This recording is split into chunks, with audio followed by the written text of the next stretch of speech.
Welcome, dear listeners. Are you ready to delve into the darkness once again? From inexplicable paranormal encounters to unsettling mysteries that remain unsolved, we've heard it all in our past 2 seasons, haven't we? But rest assured, the chills are far from over. In fact, we're just beginning to scratch the surface of the unknown. In Season 3, we've gathered a bone-chilling collection of tales that will test the boundaries of your imagination and question the reality you think you know. So, as we take this next step into the shadows together, I want to extend a warm thank you to our loyal listeners who have journeyed with us so far, and a hearty welcome to the newcomers who have just stumbled upon our dark little corner of the internet. Remember, there's no turning back now. Once you've peered into the darkness, it peeks back at you.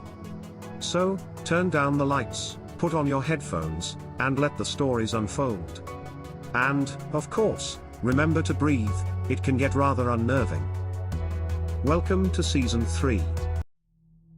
Whether positive or negative, reality and experience will always beat imagination and speculation. Was not it obvious? The blackout did occur, and I do not think anyone could imagine it to be such horror. I tried to grasp the gravity of my situation while I ran, hoping for it to just be a horrible nightmare. I mean, people do have dreams even when they pass out, right? Well, true or false, my situation was no dream. I was truly a 13-year-old boy, in a very dark place, afraid and alone, hunted by over 700 villagers ready to rip me apart. At some point, out of breath and mentally defeated, I just slowed down and started walking, determined to push myself forward until the last moment. I had run so fast and so far that I could barely hear the roars behind, and in the buildings then surrounding me I could no longer spot any pairs of eyes watching. It looked like Carla's new powerful voice did not reach the area I found myself in, so things were still calm around. All that almost created a false sense of security in my mind. I then heard a faint sound that plunged me back and deeper into darkness. Terrence. I heard Carla or whatever evil controlling her call from afar, still with that disturbing male, deep, angry, and growling voice. However, she was calling me along with some other people. Fortunately, she did not catch up with me yet, not even enough to at least see me. Therefore, I had a little time margin to do something, anything. I looked around and spotted the house of a friendly and very appreciated villager, Mrs. Robinson. My mind raced as I contemplated the option. Why not? After all, she only lives with her dog, uses a wheelchair and is 74 years old, she cannot harm me, I thought. Terrence. I heard again more clearly. No time to think further, I thought, then ran towards Mrs. Robinson's house, certain that I could survive a dog attack but not those murderous people after me. I opened the pet door and found something covering the entrance. I pushed then shifted it aside, and realized that it was a small wooden table that she probably just placed there to protect that entrance. I then passed my head through the pet door and saw Mrs. Robinson unconscious, slumped on her wheelchair, an empty cup still hanging from one of her finger.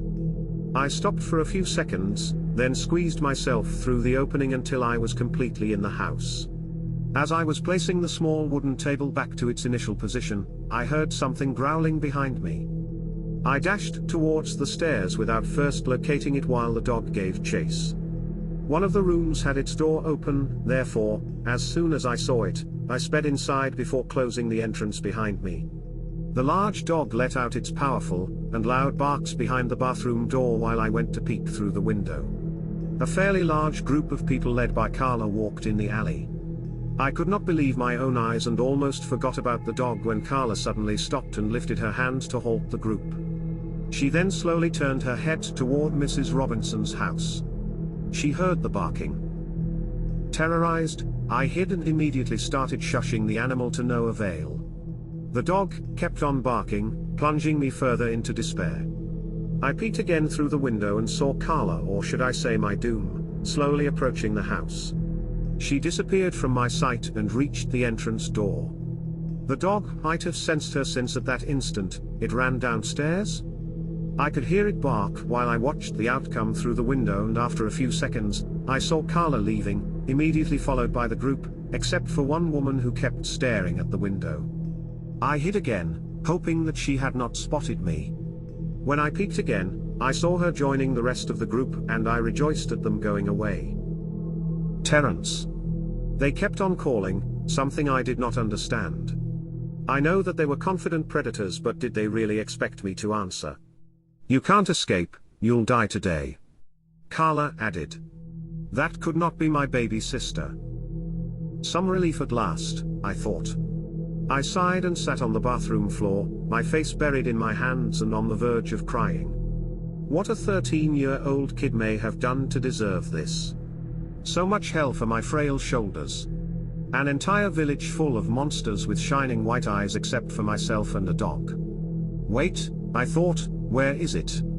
I wondered when I realized that I could no longer hear it. I stood up and started looking for anything solid enough that I could use as a weapon.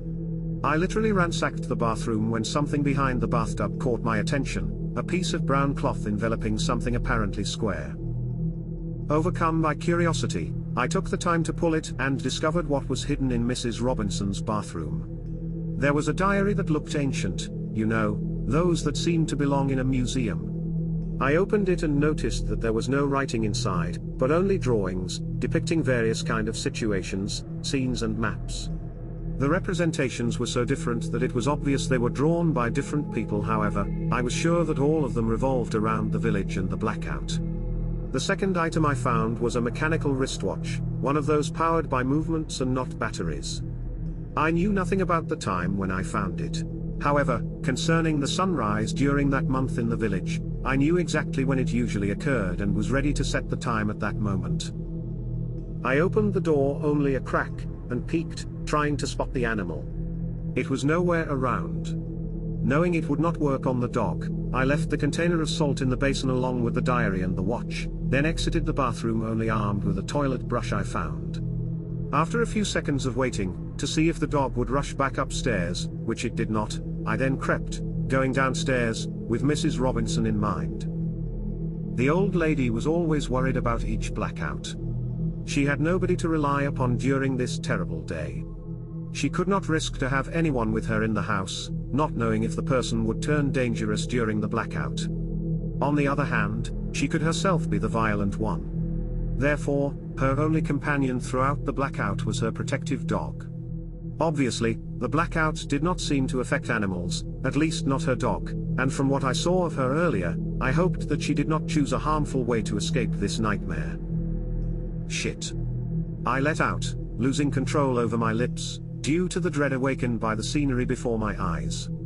The wheelchair was empty and Mrs. Robinson and the dog were nowhere to be seen. Giggles then resounded and echoed in the deafening silence of that horrible night. It sounded like the giggles of a much younger woman. Rapid running footsteps followed and also stopped abruptly, just like the giggles. I started walking backwards, creeping back upstairs, my heart pounding in my chest, my eyes widened. I was shaking to the core, when she said something that froze the blood in my veins. "I see you," she stated playfully before giggling again. I turned and ran, the salt container in mind, when I heard the rapid footsteps getting closer this time. I felt something flying over my head and saw Mrs. Robinson land on the staircase and at some distance in front of me. I froze, unable to grasp what I just witnessed while she slowly turned and looked at me, her white shining eyes glowing in the dark and her lips curved into a crazed smile.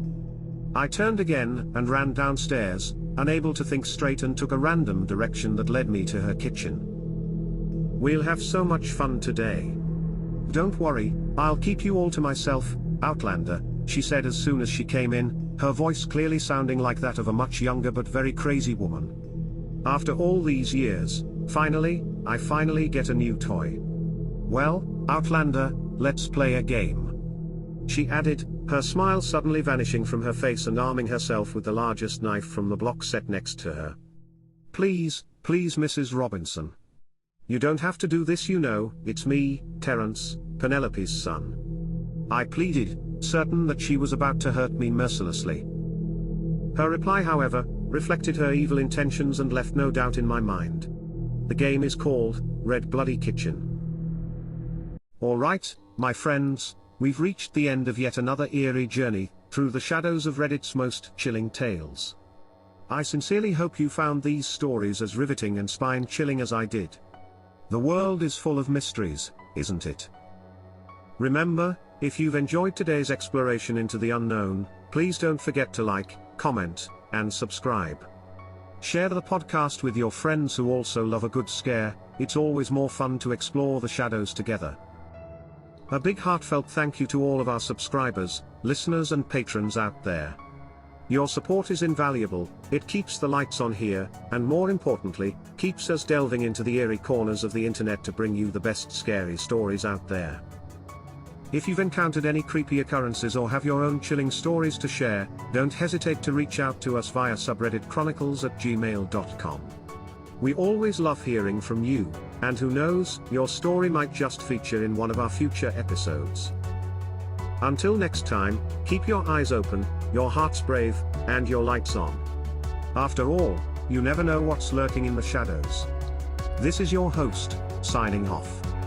Stay safe and keep exploring the unexplored.